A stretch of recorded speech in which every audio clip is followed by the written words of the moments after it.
I'm going to bring up to join us now Ann Hardiman, who is the president and CEO of the New York Alliance for Inclusion and Innovation. Ann, welcome. Welcome, Ann. And a little bit about the New York Alliance. It's a new association formed from a recent merger, and Ann's going to talk about that. But they represent provider agencies like Schenectady ARC and those across the state. The New York Alliance envisions a society where people with disabilities are contributing citizens with equal rights and the ability to live full, productive, meaningful lives. Let's give her a big round of applause. And we're going to have you sit right here. Oh, sorry. Yeah, you're gonna join her.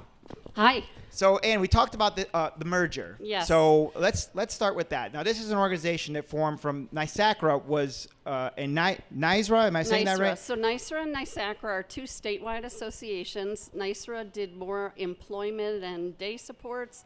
NYSACRA did more residential and community. And coming together was a natural. So we're the New York Alliance for Innovation and Inclusion. So you have a innovation. You really have a statewide perspective on this. So you see it from across all of New York. Now tell us what, from that perspective, what does this mean? It's obviously not just Schenectady. It's not Montgomery County. This is across the state.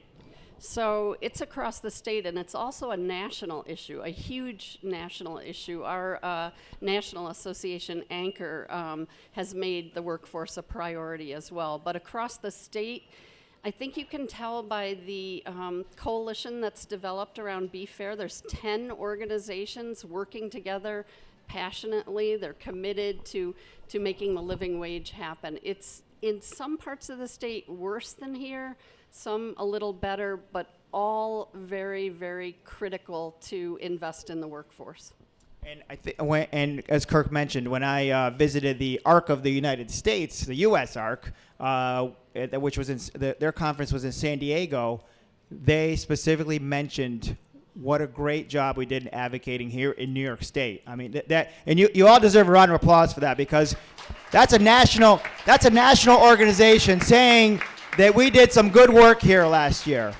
People are watching nationally what's happening in this state. They really are modeling their campaigns because everybody needs to invest in the workforce. So this campaign is being watched, and I know you're heroic for being the champion that you are. Well, thank you.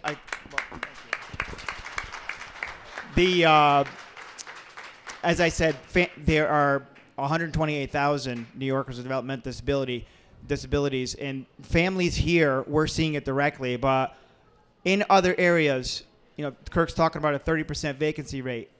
Are there areas where it's more than that? Are there areas where they're not able to keep up, even with the funding we saw last year? So that's the average. So in other parts of the state, it is harder. There are harder times, and the pool of people to hire from is smaller. We're really competing hard with other areas. And so unless our wages are higher and higher than the minimum wage, we are really at a disadvantage. And DSPs that are very passionate and committed are getting tired because they're working so much overtime.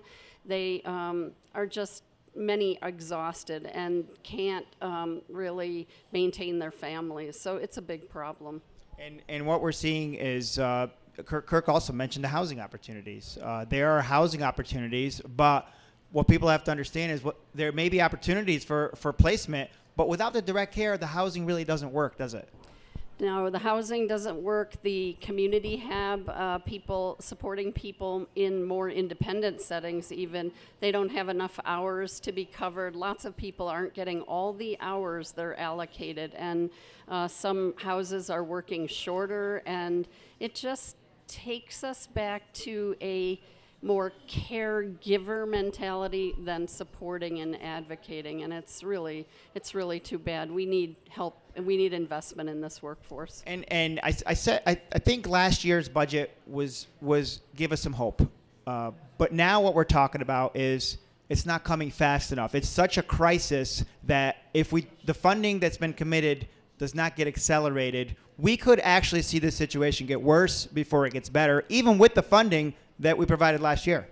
So the living wage campaign was plotted out as a 6-year campaign to get to a living wage by an MIT study on, on rates in certain states, and we need to speed it up. We're not staying competitive, as I said before.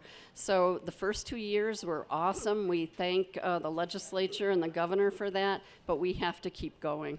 And I think this battle this year is so important because what's at risk is the funding we put in the budget last year.